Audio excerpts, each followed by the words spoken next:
Vakar skatītāji ir 2009. gada 303. diena un nekas nav mainījies. Redzījums Tautas balss jūsu televizora ekrānos.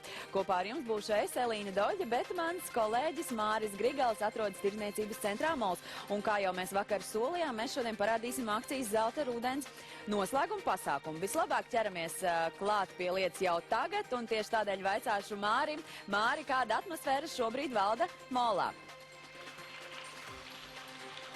Māri. Sveiki, Elīna, un labvakar visi skatītāji visā Latvijā. Es atrodos Tirdzniecības centrā Mols, kur sanākuši ļoti daudz gan lielu, gan arī mazu, un mēs visi kopā baudām visu dienas garumā šeit dažādas trakulības, un mazie gan šeit piedalās trakulībās visu dienas garumā, vai ne?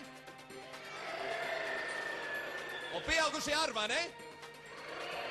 Jā, un trakulības nebeigsies vēl līdz 9:00 vakarā, un tie, kas vēl sēž mājās, droši var doties šeit pat uz Tirdzniecības centru Mols, kur starp citu spēka vīri rādīs arī savus trikus un paraugu demonstrējumus, un uzzināsim arī šajā vakarā, kas ir ieguvis dāvanu kārti Galaktiko, kas ir 1000 latu vērtībā. Un visu beidzot, noskaidrosim arī labākos mākslas darbus, jo taču ir izveidota jauno mākslinieku galerija tepat Tirdzniecības centrā Mols, un ir uzstādīts arī kāds īpašs rekords, jo mākslas darbi sastāv vairāk 1000 darbu. Gan zīmējumi, gan arī dažādi mākslas, brīnumi, jā. Un šie te mazie ķipari ir gatavi arī jūs pārsteigt jau pēc maza brīža. Tā kā, Elīna un skatītāji, mēs jūs gaidām atpakaļ. Mēs sagatavojuši esam dažādas pārsteigums jums. Elīna?